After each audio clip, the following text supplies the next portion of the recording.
Good afternoon. Happy Thursday. Happy September. That's right. We are officially making our way to the fall or autumn season, also known as cuffing season, which we're going to talk a little bit about today. Welcome to A Pastor and a Therapist. Today, our subject, of course, is Love, Lust, and Lives Part 2. And I am Pastor Byron Benton down here in the great city of North Charleston, South Carolina, pastor of Mount Moriah Missionary Baptist Church. I am the pastor of A Pastor and a Therapist, and I'm going to pass it over to the good doctor for her to introduce herself as the therapist and a pastor and a therapist. All right. Good afternoon. Happy September. My name is Dr. Frederica Brooks Davis. I am the therapist of this wonderful duo of a pastor and a therapist, and I bring you greetings from Largo, Maryland, right here in the DMV. All right. DMV in the house. So, family, on our last episode, we did part one and we focused in on love. What is love? What isn't love? What are the lies that we tell ourselves about love? And we defined it from a biblical perspective as well as more of a psychological perspective. And of course, rooted from a biblical understanding of love is empathy. Empathy. It's understanding that I am intentional about making you feel safe. I am intentional about making you feel respected. I am intentional about being patient and walking with you in a way that builds a deeper bond of connectivity and intimacy that is not rooted in just how I feel, but is rooted in what I believe. And what I believe is I choose to love you just as God has chosen to love us. That's kind of the synopsis. And the biblical one, and you can kind of go back and see the prior episode if you want more information. But I want to make sure Dr. Frederica is able to kind of give the synopsis of the psychological as well. Well, essentially, when we talk about love, psychologically, we talk about how we feel. What are our emotions when we love someone? So it does not mean it's not respective of a religion per se or a practice as much as it is what is my emotional experience of what that looks like. And much of that is rooted in some ways from the attachment theory, but then there's other theories that suggest that basically your family of origin, that does not necessarily mean biological family, but who first connected with you in a way that was emotional, that brought about a level of attachment, security. Who was that person for you? And whoever that person was for you is your initial model of what love feels like, what that looks like. And it's both, it can be negative, as we talked about last time, or it can be a positive show of love. And whatever your experience was, that tends to be how we initially walk that out. With that being said, it doesn't mean we have to stay there, right? So, if from a psychological perspective, love was shown to you in a negative, unhealthy sense, that we have to yell, that we have to physically lay hands on each other, and that's an expression of love. We don't want you to still be in that, right? And so there's different definitions of love and how that is experienced. So that's pretty much what we talked about last time. So be sure to catch our last episode on that, and you can find that at A Pastor and a Therapist on YouTube. We also want you today, if you have questions or comments, depending upon the platform that you're using, please feel free to drop them. If you're on Facebook watching, if you're on YouTube watching, or if this is a replay, you can certainly post your questions there. And the gem from last episode was learn how to love yourself first. That's so important. That's a part of the Amen. healing process so that you can receive and give love in a healthy way. But today, we're going to turn the page on love and we're going to talk a little bit about LUST, lust.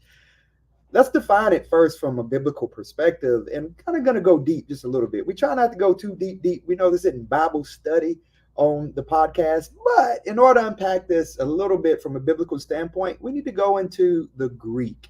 Ah, the Greek word epithumia, right? Which is translated desire.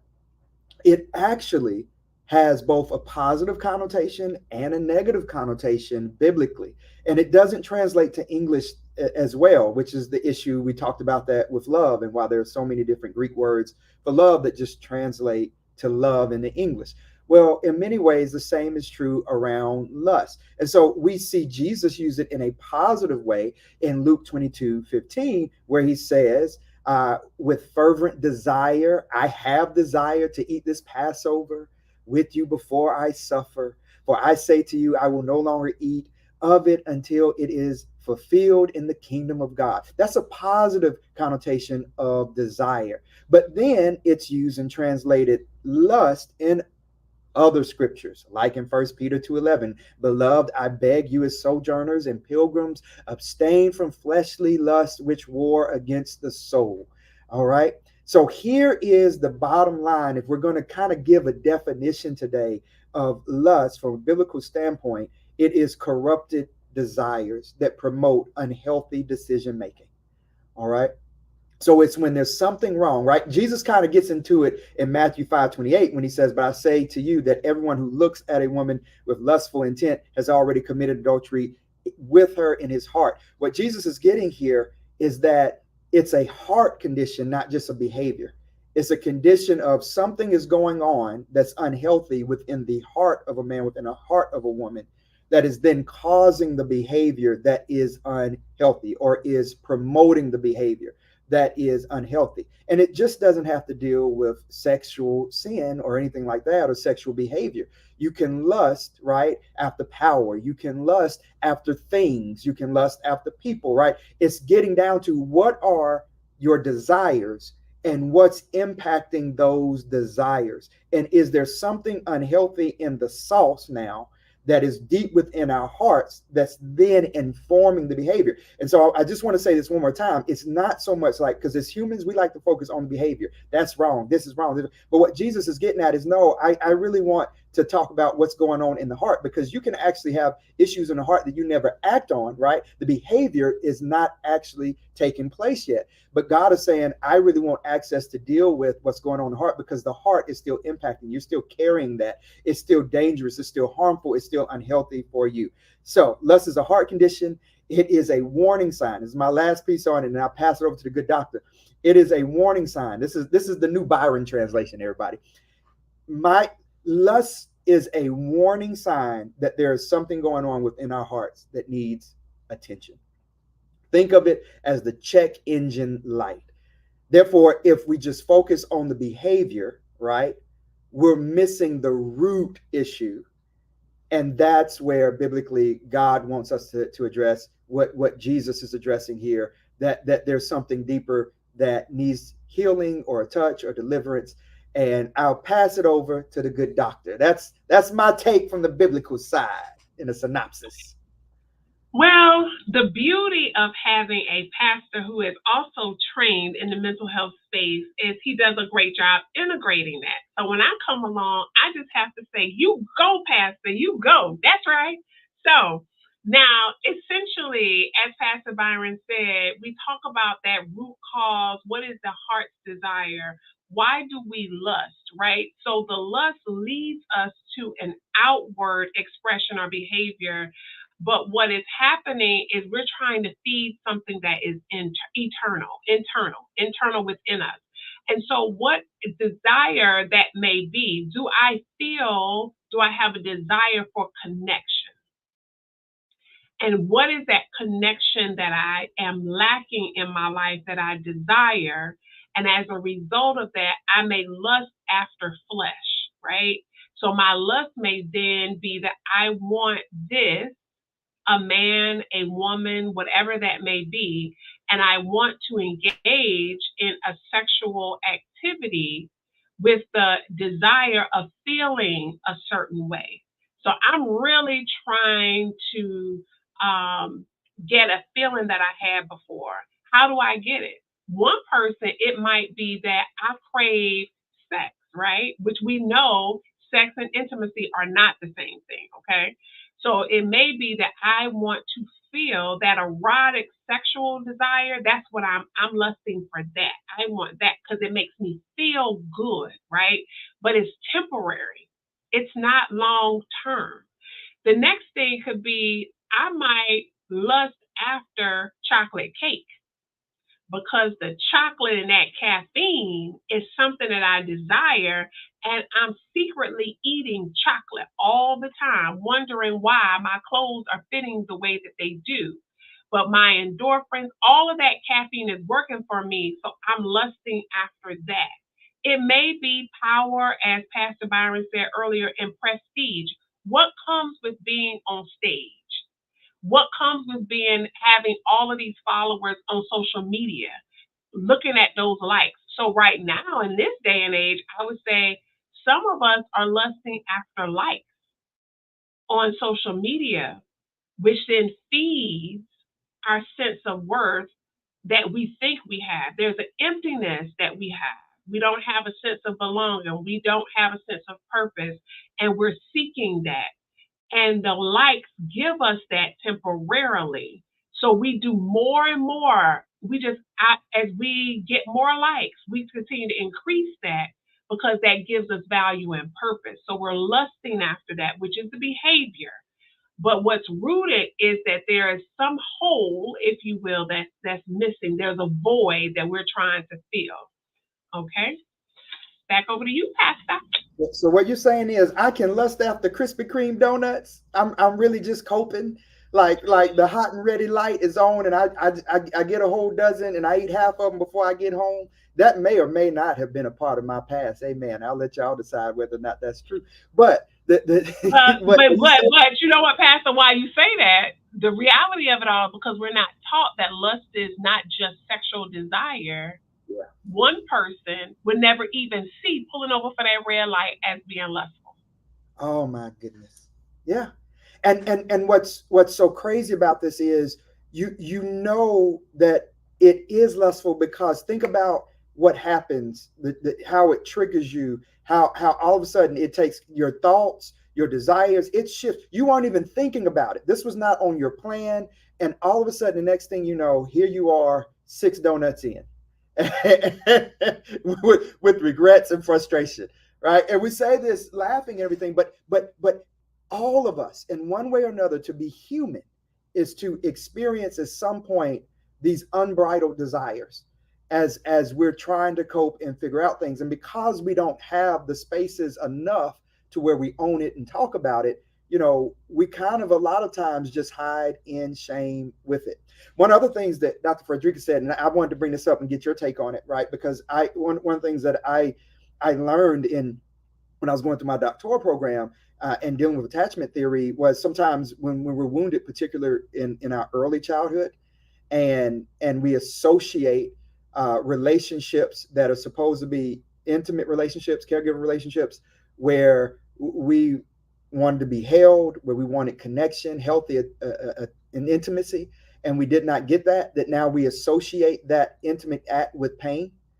We associate it with hurt, and so watch this. And as we get older, right, and our bodies mature and everything, and we've got hormones and everything going on, we desire, right? We want to connect, but we associate intimacy with hurt, which means now, to a certain extent, it feels safer potentially for me to engage in the act void of intimacy.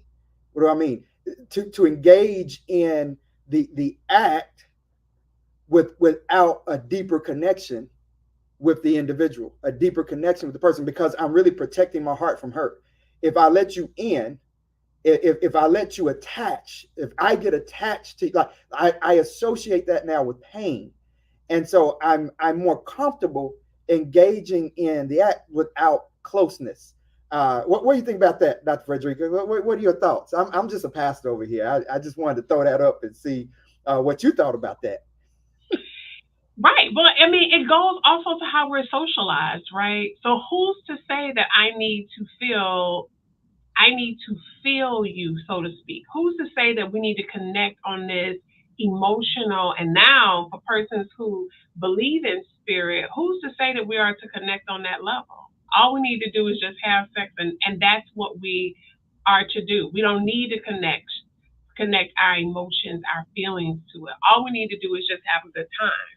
So I think with that, when you talk about this whole piece around attachment, it's interesting because people who have been hurt by those who were supposed to protect them build up a level, and for many reasons, it's one of survival. I don't need anyone.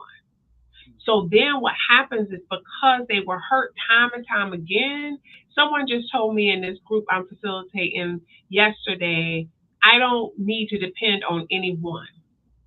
I understand that that was his survival. That is what he used to survive. So now to try to help a 30-year-old man understand intimacy and interdependence, it can be a challenge because why? They were taught based on hurt that you are not supposed to be in an intimate relationship with someone that's healthy. Wow. So, good doctor, are we calling that a truth or a lie as far as the statement, I don't need anybody from your perspective? Oh, well, I was all over that yesterday. Like that's that is not the reason we were created. So it is. I'm saying because there's several people in that space who, when he said it, it resonated with them. They were like, Hmm. "Yes, that's true." And understanding that there are different variables in that. But I was like, that's not the purpose of creation. That is not why we're here. I validate and I understand that because of your experiences, that's what you've told yourself and it has served a purpose. But I am saying today you have a choice to try something different, and there's going to be success with it. Sometimes there's going to be failures, but that there are people. Now, it's interesting because when I talk about how you can be in a relationship, and in that relationship, somebody comes along who's good, who wants to be intimate with you, but because of this narrative you've told yourself, you don't allow that person to love you the way you say you want to be loved. It's like the light bulbs go off, right? And so it's almost they're like they get it in that moment, but it's the fear that if I'm intimate with someone, if I share, if I'm vulnerable, I'm gonna be hurt. Mm. Yeah. What Yeah, do you think? Is that a lie or is that a truth? I believe it's a lie. Mm-hmm. That we don't need anybody, right? It's not good for humanity to be alone, for man to be alone, woman to be like, it's like it hinders our development and hinders our Mm-hmm. growth. When you look back, and I do this often and ask people, tell me about your greatest memory in life.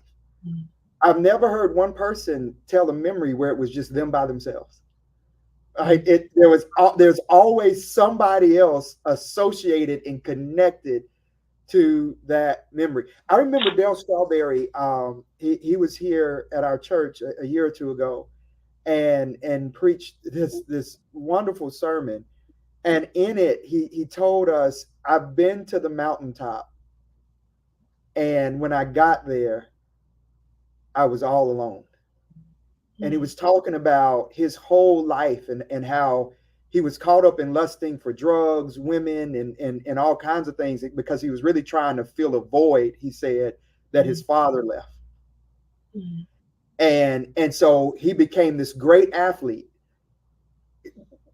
Hall of Famer, everything in order to try and fill that void. And in doing it, he said, I made it to the top. He said, and when I got there, I realized I was by myself. And that's what really set him down the road to really overdoing it in drugs and everything else. And so there goes I think a great example of exactly what I'm saying. He tried all of it, and now, I mean, has a beautiful relationship with his current wife and all that, and he talks about that in depth. But I think that in so many ways we go searching for these fillers that are counterfeits. They're not. They're going to always. The problem with lust is it always leaves you thirsty. right? So you go after it to try and quench a thirst, but then you Mhm. end up just eating more and more because it's not fulfilling the hunger that's within your soul. And on top of that, a lot of times because of the behavior that we begin to engage in, right, it ends up creating other negative dynamics that just add to the pain that we have deep Mhm. within us. And so on one side, I get how we can have this coping. I don't need anybody, look at me. At the same time, you know, the whole anything we build, any wall we build out of pain, at some point becomes a prison. At some point, right, it becomes something that's really robbing us because now someone who really wants to love you, someone who really wants to connect with you without the ulterior motives, without the corrupted desires, they just run into that wall. And eventually, if that wall doesn't come down, they get wounded from running into that wall and can no longer continue trying to pursue you because they can't get to you because they can't take down that wall. They can assist in supporting you in letting down that wall, allowing God to demolish that wall. But they don't have the power to do it, right? They need you to want that wall to be put down because they're not the ones that put the wall up there. That's my thoughts on it. Yeah. So so with that, what would you say the difference is between healthy desire and harmful lust? Right? Because desire in and of itself is not evil from a biblical standpoint. We should desire, right? I desire my wife. I hope she still desires me, right? I desire smoothies, right? There are things that I desire, and that a desire in itself is not evil. It's a corrupted desire that then becomes lustful. So, what would you say, good doctor, is a difference between healthy desire and harmful lust? So I think one, any if we had, and this is also right. It's the same gentleman said to me. He always says anytime I say something, well, it depends. If I ask him a question, so with him, it's always it depends.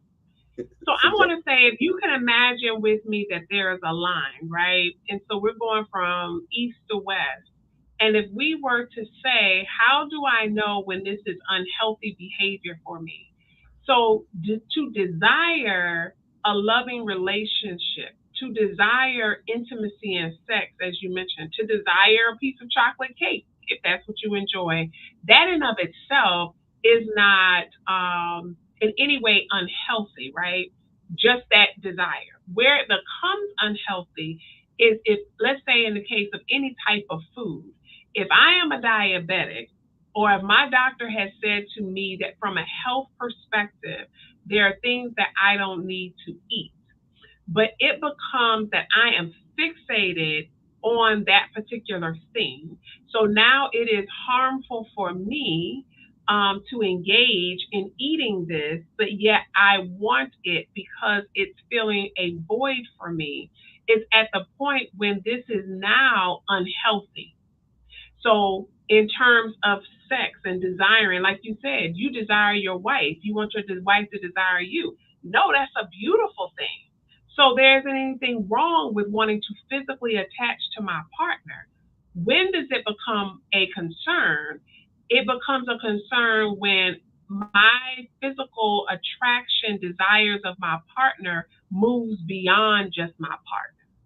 And so now what may happen is I have this desire, and my wife, my husband is no longer, my partner is no longer feeling that desire. So now it turns into perhaps masturbation with me at home alone, watching a video, watching a movie, whatever the case may be. And then it may go from me personally masturbating and watching to now me engaging into other activities, or now wanting my partner to play the role of the persons that I'm watching on this video. So now I want my partner to become this whole different person because that hole, that void to your point, that thirst that I've had needs to be quenched. And after a while, it might be that I express this to my partner and we go from 2 times a week to 3 times a week, but that's not enough. I'm just constantly, so I am trying to fill whatever void it is, not realizing that there's a hole at the bottom. So I say, to use your example earlier, if I see that red light for Krispy Kreme, I go over and buy a dozen. I say to myself, I'm gonna eat these 6 donuts, and that's gonna make me feel better. That's gonna help me, and then I'm done. Well, I don't realize that at the bottom of this void, what I'm feeling is actually a hole. So next thing you know, I'm already at 10. I'm like, shoot, I ate 10 donuts already. I might as well go. Now here comes my rationalization, justification. I might as well eat this dozen. But guess what? Before I get to the house, I'm gonna pull over and I am gonna put that dozen box in the trash can, because now the shame and embarrassment that I ate a whole dozen donuts by myself. So I'm on a sugar high, right? I feel that. I'm feeling right now that void. And 2 hours later, guess what happens? I'm starting to feel that thing again. So it might be that I don't go to Krispy Kreme, but now I may pick up some candy bars, or they could be mixed. It could be that now I'm seeking it in something else. So those are just some examples of when, anytime that what this behavior, right? So the lust is coming from a place of void. What I do, the outward expression is the behavior. And when that behavior prevents me from doing what I'm supposed to do daily in a healthy, that's when we know we have a problem. So am I not able to go to work? Am I at work, but I have on a privacy filter, I have headphones on, and I'm listening to porn? I'm watching porn. Is it that I'm going on a lunch break every day and I'm eating out when I'm supposed to be bringing in my salad? So, whenever your behavior is now, my numbers from diabetes or whatever it may be are increasing, when we know that we're engaging in behavior that is causing harm to us, mind, body, and spirit, we know that we are in an unhealthy, we've moved the meter. We're now in that corrupted lust and not in a healthy place of desire. Ooh, I feel like we need to take up an offering after that. Good Lord. Um, Whatever. you just laid it on us heavy, right? And heavy in a way that this is a part of the conversation that I feel like we don't have enough in church, because you just said things that were almost taboo, right? Like I felt people clutch their pearls just now, right? When you said masturbation and things of that nature, right? So what's very important here is, based on what you're saying, then if I am struggling with a void that now lust is trying to fill, just getting married isn't going to solve that. Then just saying, all right, because it's better to marry than to burn, or the different things that we say. So what you're saying is, though, now my wife, my spouse, my partner has become the donut, and that she's not going to be enough, because no, and now they're going to feel like they're insignificant, or that they're insufficient, that something, it could be that they feel that something's wrong with them, because they're not able to fill this hole, this gap, this void deep within my soul. And it sets both of us up to fail. And now we're inviting other things, other people into this intimacy, right? And remember, in order for something to be intimate, right, part of what makes it intimate is that it's private, that we share something that nobody else shares with us. And the moment that it's no longer just us, right, now some of the boundaries, the confines that make this intimate, right, have been broken. And then there's trust issues, and a number of things that happen there. But again, and I want to make sure that nobody's feeling judged in this, because part of what I think we're really trying to get across is, it's not about the behavior. The behavior in itself is the check engine light. It's, hey, there's something going on deeper. And if you just try to fix this on a surface level, on a behavioralistic level, right, that's a part of why you're going to become very frustrated, right? Because this can even go into addictive behaviors and things of that nature, which the good doctor can talk about. But it causes us, right? If we just add a lot of shame and guilt onto this because of the behavior, we'll never get access to the real healing that I believe God would want us to have, which is deeper in the soul of a person, not just dealing with the behavior that's on the outside. Does that make sense to you, Dr. Frederica, from your standpoint? Most definitely. I totally agree with that. So, in all of this, so why are we even talking about love, lust, and lies? As I stated last week, last time, this was something that came to me as I work with persons in community, as I work with clients, as we look on social media, that we have allowed the world to define what is love, what's lust, and we've made it such that it's okay to engage in behaviors that really are not healthy for us. And we don't have the tools to even understand that what we're dealing with is a core issue that started long before we ever connected with our partner or someone else.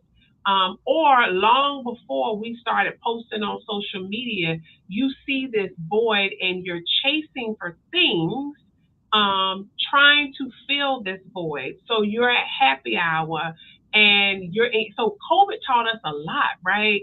So for many people during COVID, they were accustomed to filling that void or pouring into it. Let me say that. They were pouring into an empty cup with a hole in it, and they would go to happy hour and now it's the cigar bar. It's all these places. Again, there's no judgment, but we do want you to understand that when you're engaging in these behaviors, what is this really about? What are you in search for? So, are you going happy hour every Thursday, Friday night just because it's a good time? What are you looking for? You're spending money, you're engaging. Okay, well, when COVID happened, these same persons were really struggling because they were like, well, wait a minute now, what am I? So now you're facing that void head on. You might not know the name of it, but you know you don't like what you feel. So, what is happening in COVID? Talking about how things can lead from one thing to the next. Well, some of the states started online betting for games, right? You can now bet for games, and in our mind, because of the way society is, we don't see betting on a game as anything wrong. Now, if you saw that, and even if, let's not even talk about the church now, because when it comes to Sunday, Monday night football, we don't build programs around football season, right? And I love football. Like, I have nothing against football. My point is, in the church, if someone were to invite you to a watch party for football, and there's a little trade off of who's betting, it's seen one way, right? But now, if we were to be in that same church environment and be like, did you go to this porn site to watch this? The church people are gonna be offended. Like, how you talking about porn? How you talking about masturbation? Well, how is that any different than you sitting around here gaming? You going to the casino. I'm not talking about, so don't get us, we don't need any, do not twist my words. I'm not suggesting that you engage in certain activities. We're talking about healthy versus unhealthy. My point is to what Pastor talked about earlier in church. We do not have conversations around how one behavior is no different than another behavior. What we have done is decided which behaviors within our church community we embrace and say is okay. So if we're on the unhealthy end of the spectrum where we are lusting after things, let's just not talk about sex, okay? Let's talk about the male pastors in the pulpit who are lusting after prestige because sisters and maybe brothers are hitting on you. So you're in the pulpit preaching, yes, But what you are lusting after is the power that comes from your preaching. You ain't seeking God. You may have started on that course, but you were still trying to fill a void. You are empty, right? So the Holy Spirit is no more dwelling in you than the sister who has her dildo at home trying to fill a void. At the end of the day, if we can talk about one, why can't we talk about the other in the church, which is supposed to be a safe space? And so here on this podcast, we're just trying to talk about it all. No judgment. It's up to you and whoever you worship to then work through that. We give you the tools and then we recommend that you see persons for additional support because we're not doing therapy. Pastor is not your pastor. I am not your therapist. But we're just trying to engage and create a safe platform to talk about things that we know are taboo. That was a whole lot. What you got on that, Pastor? Ooh, I don't know how to follow up. Woo! Oh my. So again, so powerful because what you're talking about is stuff we don't talk about, right? It's stuff that we would clutch our pearls. But here's the thing. But it's real. Like nothing we're saying is shocking anybody. It's just shocking them that it's being said. Right? That's like it's not a shock. Like nobody's like, oh, that happens. People are doing it. No, everybody knows that. But it's the fact that it's being said, right? It's the fact that it's brutal, that it's raw, that it's real, that makes people so uncomfortable. But here is the real deal, right? The algorithms on social media specialize in knowing your lust. They know. I mean, they know. Why? Because they're designed to keep you looking. They're designed to keep you looking. Why? Because the longer you look, the more money they make, because the more advertisements they can put in front of your face, the longer they can go and say to advertisers, look, this is how much screen time we're getting. So lust is attractive, right? It's kicking and triggering stuff in your brain. It's kicking out chemicals and all those different things. It's giving you dopamine hits and all this, and just the electronics in itself, right? The flash and all that is doing that as well. And so the algorithm specializes in getting to know your lust, and then it starts feeding it, and it starts adding to it, and it starts giving you more and more and more and more and more and more and more, so that you stay longer and longer and longer. And before you know it, you've gone down a deep rabbit hole. And then what do? They start throwing advertisements up to you as well. Hey, you should have this. And then what? They show influencers, right, who are advertising those things. And here's the watch out with that. You don't even know they're advertising it, because when you look at like the Kardashians and what they do that makes their advertising so profound is they just use the product. They use the product, and they do that to put it in your mind so that now you will look at using whatever that product is or exploring whatever that is.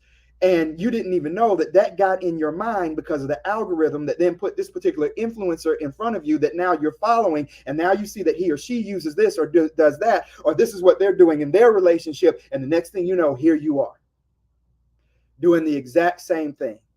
And all that was coming because the algorithm was like, oh, I know what they're lusting for. And so I'm getting ready to take advantage of that. I'm getting ready to monetize that so that we can get rich off of their lust. And by the way, the more they lust, the richer we become. And so we need to keep them lusting. We need to keep them in bondage. We need for them, as soon as they get into their car, to look at their phone, even at a stoplight, because that's how much bondage we're at. I can't even wait till I get on. I got to look at it at the stoplight. As soon as they go into the bathroom, we can't even just use the bathroom anymore. Nope, we got to be in there scrolling and scrolling and scrolling and scrolling. As soon as they lay down to go to sleep, they're not even going to give their spouse any attention. Why? Because they're going to be getting their hit and following this lust on this screen over and over and over again. As a matter of fact, while we're here all day, we're going to be sending instant messages back and forth to other people because we got these circles of lust, right? Where we all kind of identify with some of the same stuff. So now we're sending out, right? And all of that. And it's all going back to what's going on with our heart and what's really rooted here, and how that can be manipulated. I got one more thing, Dr. Frederick, I just want to throw in here too, because you hit on it, and I had to write it down. You hit on so much. Here is a big warning sign of knowing if you've gone out of bounds, right? Because what lust does is it causes us to mismanage or become poor stewards. And we are either mismanaging our temple, right? The body that God has given us in some kind of way, going back to the Krispy Kreme donuts, right? Oh man, I'm mismanaging this thing. Our time, right? In some kind of way now, I was supposed to be working out. I was supposed to be studying the word. I was supposed to be getting this done for work. But instead, now I'm on this particular site that is not helpful for the next 2 hours, right? So our time, our talent, right? God has blessed each and every person with talent, right? But then that talent will get manipulated, right? Now, instead of using this voice, right? Dr. Frederica talked about the preaching moment, right? Or preachers and pastors, right? But in any gift, right? Singers or dancing, what have you. Now the inspiration for me doing that is not to give God glory, really. It's not to edify people or lift others up. It's for some kind of self gratification that I need within my old soul, right? So now I'm mismanaging that talent, or to mismanage treasure in some kind of way. Now the money and the resources that I have are being mismanaged, and money that could be used for a number of other things, another other needs, right, are going to chase after filling this void. Woo! I have a feeling we're gonna get some emails today.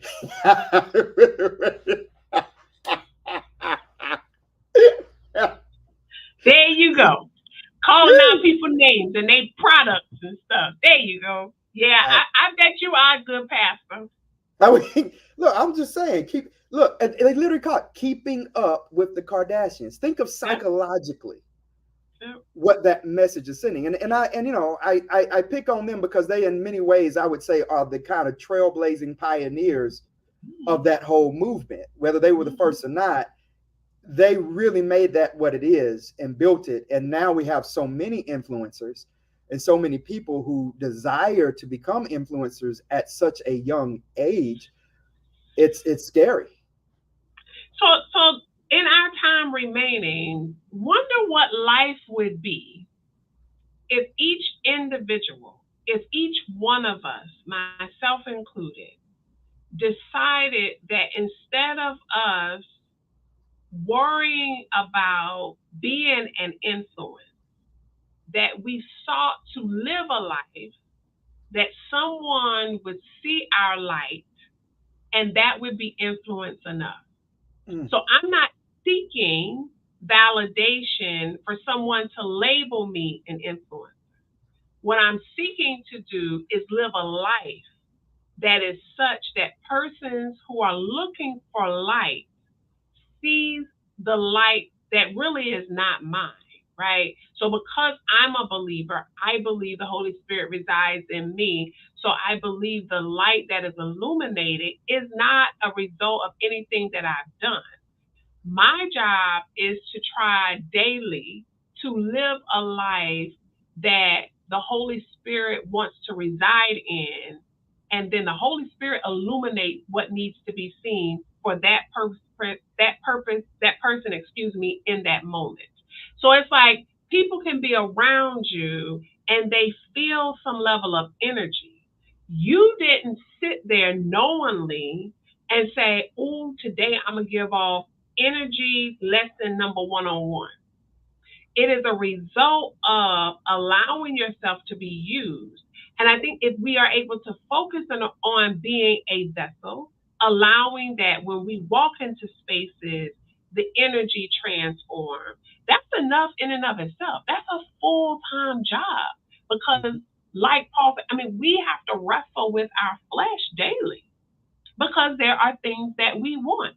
And so, for those of you who may be listening now or on the replay, and you find yourself lusting after something to fill this void, the first step for you is to one, acknowledge that I have a void that needs to be filled, and no person, no food, no clothing item, no social media likes.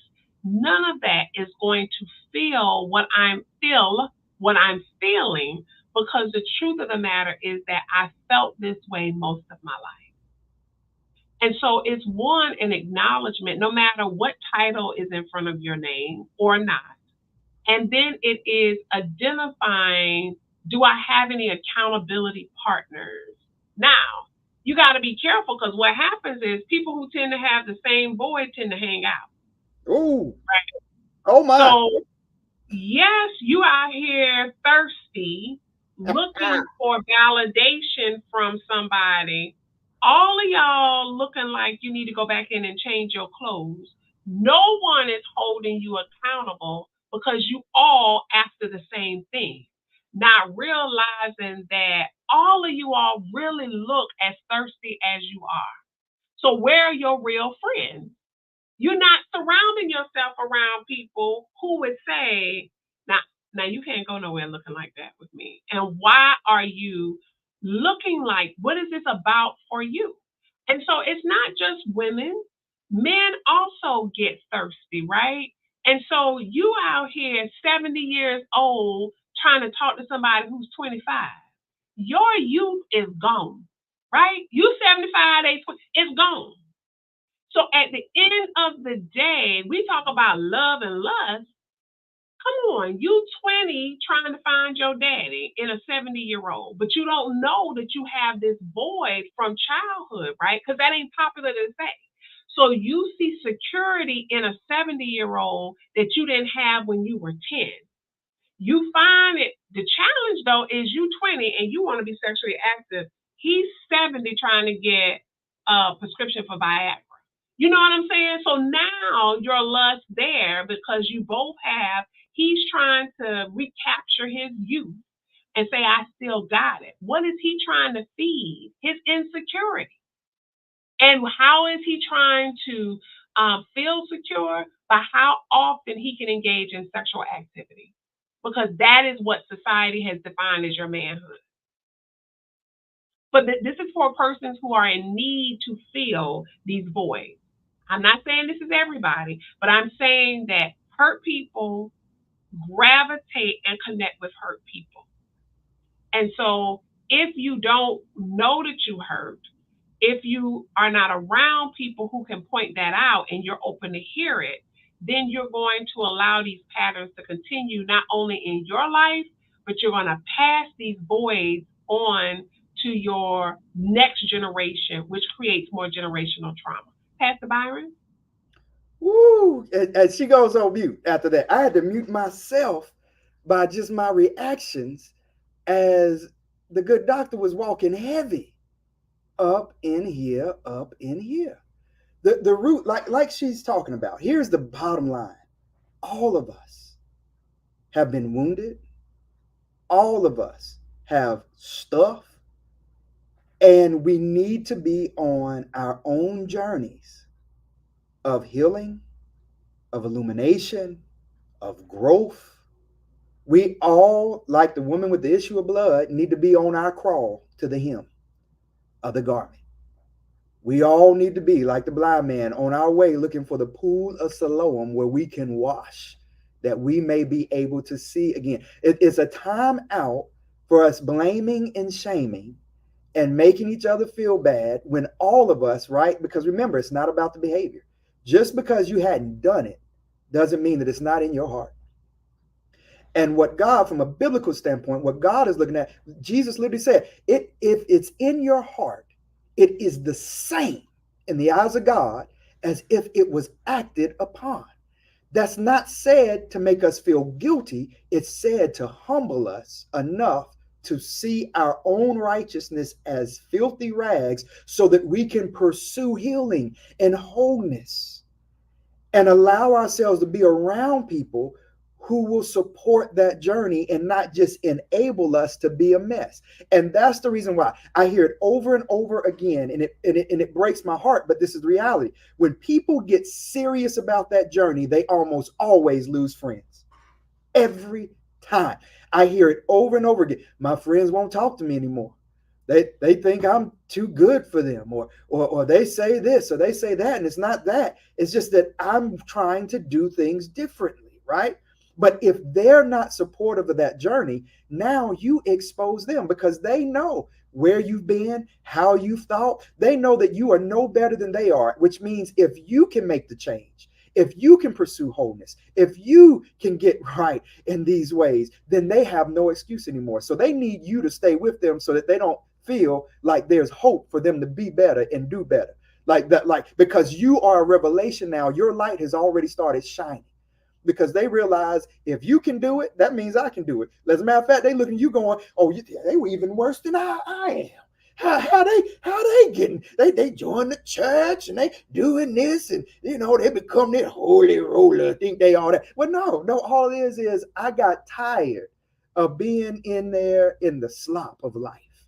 I got tired of waking up feeling like I was wasting my life. I got tired of chasing chasing a filler for this void that just left me feeling empty over and over and over again. I got tired of waking up in these beds, tired of dealing with these drugs, tired of these sites, tired of broken relationships, tired of it. And I'm ready for change. And I found out that anybody and everybody has the power within them to change, to make different decisions. That God, this is I'm gonna get a little preachy for a moment, right? That God is no favor person. What God does for one thing, one person, God would do for another. That I am no special, more special than you are, even though I'm the pastor. That don't mean nothing. God loves you just as much, no matter what you've done or where you've been, right? My belief is that Christ died for all, and it's God's will that all would come to that knowledge and be saved. It's the will of God that you prosper and be in good health, even as your soul prospers. And so, my brother, my sister, my hope is in this very real and raw conversation that may have made you feel exposed, very uncomfortable, especially with some of the language. And maybe you feel like you just got gut punched a few times, not by me, but by the good doctor, because she was walking heavy today. Uh, my hope is that you would know that all this was done to convey to each and every one of you that there is hope, that you don't have to stay where you are, and that maybe we need to be prepared to have some non judgmental, honest conversations about the realness of what we're going through so that we can heal where we are. And that's my take on it. I'll pass it back over to you, good doctor, for closing remarks on this love, lust, and lies. Yeah, so no, I totally I am over here overjoyed and excited about your summary, and ultimately no matter at what point you have tuned in to what we're talking about today, whether you've listened to anything else we've done before, just want to make you aware that at the end of the day there is hope. Like that's at we are not here to condemn you, we are not here to judge you. We are here to say we understand that life has a bunch of twists and turns. And no, it's not fair, but we don't want you to hang out there. Like, we want you to understand that you can choose a different path regardless of your upbringing, your socioeconomic status, all of that. You can choose to live such that your soul does indeed prosper. That is our goal, and to make it relatable to you. Right? Sometimes we talk about our stuff, and we didn't get on the dating websites and have that conversation, but that's where we are. I would, by way of announcement, so it's Love, Lust, and Lies. This is part two of that series. We'll probably, for the month of September, our next one will just kind of close it all together. We'll wrap up Love, Lust, and Lies. We will go out and see if you have questions. So if you have questions or something within this you want us to talk about, please feel free to send us a email about that or post it on the page and we'll review it ahead of time. We thank you all for joining us. I did want to just kind of give you all a heads up for those who are in the Washington, D.C. metropolitan area, or for those who are in Charleston, that old low country of my state. If you want to travel, we're going to do a live podcast in November, the first Friday, we're going to do a live. Pastor and I will be together in the same location. And we'll give you more information later about that. And we're going to talk about really hurt, pain for those who stand behind the sacred desk and those who sit in the pews. So we're going to talk about that. I'm looking forward to that. That's all that I have for today. Thank you all for joining us. Pastor B, I'll give it over to you to close us out. Yeah, and just so you know what Dr. Frederica is saying, that live recording will have an audience, so you can be in attendance with us. And again, it's covering. She said it real cute, but it's church hurt, y'all. That's what we're talking about. What happens when the hurt that we are experiencing came from the church? What's up with that? What do we do with it? How do we walk in it? How do we reconnect? How, where's God in it? All that good stuff. We're going to talk of that, tackle that, talk about that. Yeah, all that when we are together, and we're looking to also uh, do this when we're together. See somebody, Keisha Simpkins says, I missed this. It's all right. You can rewind it back. This will be up. And let us know your questions and different things, because like Dr. Frederica said, we're going to wrap this up with one more follow-up together on this. And my prayer is that you would pursue all that God has for you, the healing God has for you, and the wholeness God has for you. And for those that may be looking at this going, I think I may have some addictive behavior going on. Sexual addiction is real. It is a Mm-hmm. very, very real experience. And it's something that we don't talk about enough in the church. And so people just feel deeply ashamed. But there's SA, there are therapists and clinicians who specialize in helping individuals who have sexual addictions. And I want to encourage you to get that help. All Mm-hmm. right. Mm-hmm. And SA, which is, just like AA, Alcoholics Anonymous, right? It's an anonymous group as well. And I know many, many people over the years that I've been pastoring who have found great help and support by Mm-hmm. attending groups such as that. Our blessing over you today is that you would walk in the wholeness and the fullness that God has for you. And we thank each and every one of you for joining us today, and hope that this was a blessing to you, even if it made you a little bit uncomfortable. Take care. See you next time. Be sure to go over, like, and subscribe a pastor and a therapist so that you can get notifications on our upcoming sessions. And be sure, if you can, to come to our live recording with the audience on Friday, November 1st. It's going to be in the Maryland area. Take care. See you next time. God bless. Bye, everybody.